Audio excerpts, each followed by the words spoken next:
Okay, so we're looking at logarithmic graphs, and basic graph is log to the base a of x, where a can be any positive real number except for 1.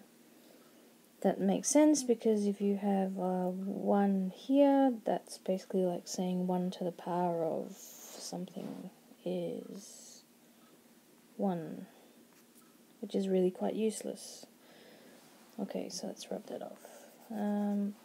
Your basic domain is R+, which is everything on the right hand side on the x-axis, and the range is R because every y value is allowed, from negative infinity up to positive infinity.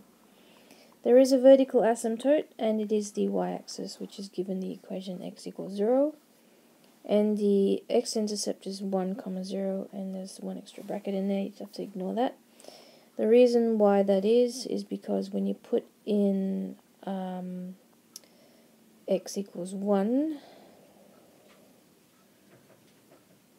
like so, log to the base a of 1, you'll find that it equals 0. And that's because if you go back a step, that would be the same as saying anything to the power of 0 equals 1. That's the equivalent form.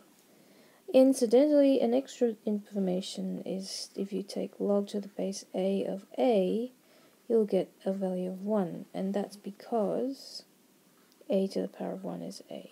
So these are just the equivalents. So if I was to put a point up here, that could be a, 1. Now if we look at different bases, basically the idea is that if you change the base, that will change the shape of the curve. And it's the opposite to exponentials, where if you had a bigger base, it got steeper. Because you've got logs, it's actually going to go the other way. So if we look at log to the base 2, it's very shallow and doesn't really go too far away. And if you look at the log to the base e, it will hug the y-axis a bit more, and it will come out a little bit shallower still. So we draw that in, it'll be something like this. They're pretty close though because they're quite similar numbers. And last but not least, log to the base 10 will hug the y-axis even more, and it'll be much flatter. So if we draw that in, it'll be something like this, and then rather extreme like that. And you'll notice hopefully that they all still pass through the original X-intercept, which is 1, 0. So the transformations are really similar as before. A is the vertical dilation factor, and so the basic graph looks like this if A is positive. If A is negative, then it's reflected vertically, so it's reflected about the x-axis. That's if A is negative, like so. The base A is, well, just the base. N is the horizontal dilation factor. So if it's a 2 in front of the x, then it means it's squashed in or divided by 2. It's also a reflection if it's a negative. So if I have the basic shape, which I mark in black, like so, N is positive, then the reflection factor means that it gets reflected like this, where it's reflected in the in the y-axis, and that's when N is negative. Horizontal translation as before, that's the opposite of what's in the bracket, so it's to the right h units, and K, or the vertical translation, is as before, exactly the same as what it is.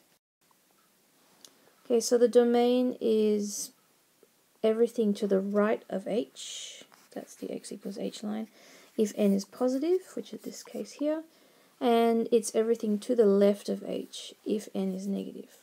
The range is always R unless there's a restriction, and that hopefully you can see that if I was to extend that down, it would go down to negative infinity in the y's, and it would go up to positive infinity in the y's. The vertical asymptote is x equals h. So the basic principle of sketching a logarithmic function is to roughly sketch the shape, then find the x-intercept because there's always going to be one, and if there is one you find the y-intercept. So you'll notice hopefully that the exponential is the opposite case, so exponentials always have a y-intercept and maybe have an x. Here's an example. We would like to sketch the graph of f of x equals 2 log to the base 10 of 3 take away x, and then take away 2.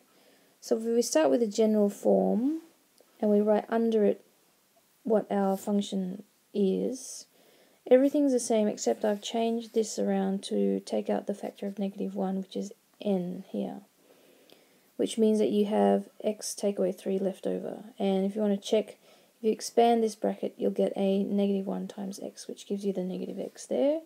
And -1 times -3 gives you +3. So it's actually the same, just written out in the general form. So what have we got? We've got a capital A of 2. So therefore it's a vertical dilation factor of 2. The base here is 10.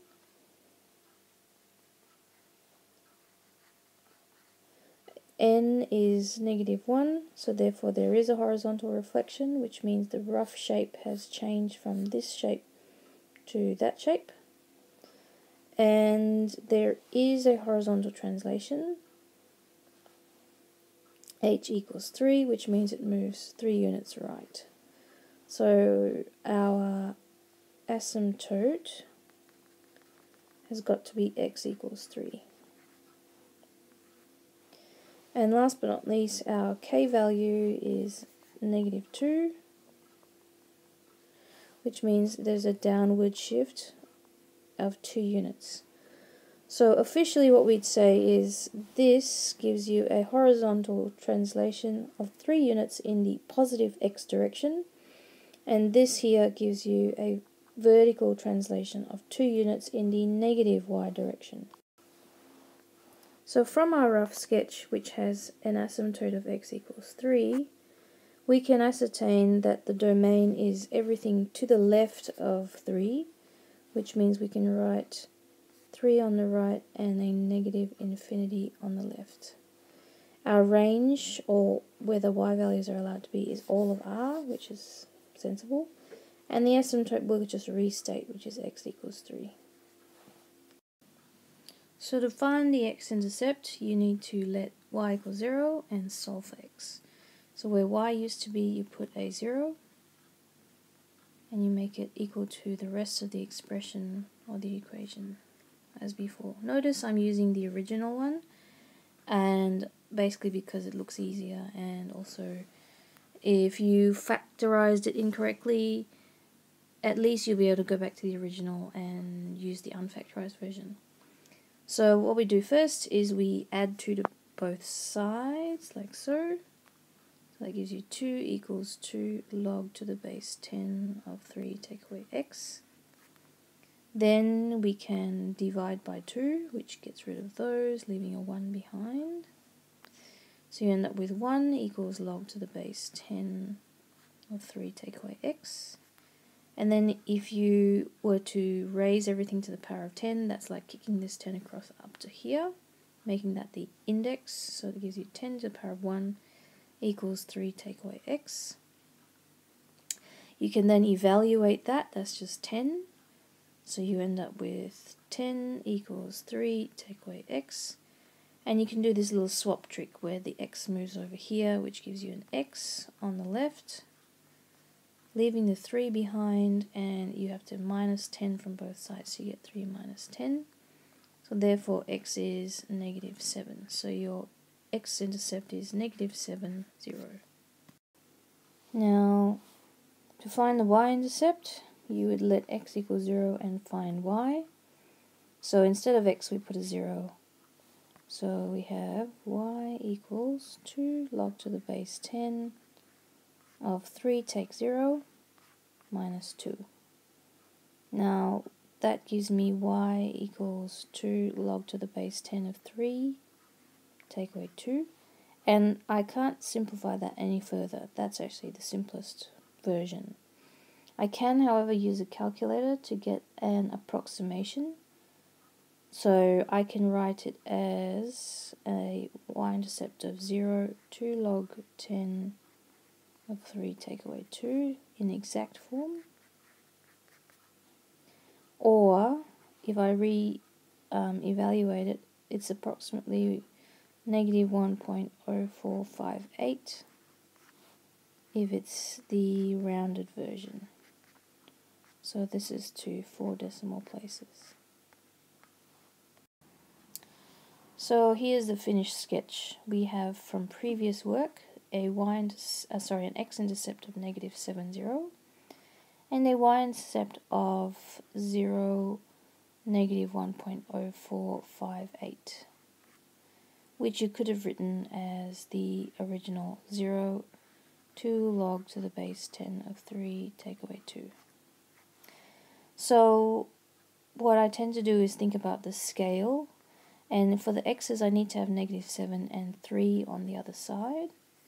So it's approximately there for negative 70 and about there for x equals positive 3. Obviously that's not a very good line, but you get the idea for the asymptote. And if I sketch this in, it'll be a shape something like this. Quite a steep gradient in there, and it jumps in there. And I've got some flexibility with the y-axis because I don't have anything else on there. So I can just put an arrow there and make sure that I label the coordinate with 0, 2 log up to the base 10 of 3 take away 2. That should be a minus. Take, or depending on what the format is, or I could have written 0, negative 1.0458. But you have to really read the question carefully and answer it the way they want it. If they don't say anything, the examiners then assume that they want the most exact version. They'll only ask you for the rounded version if they specify the number of decimal places.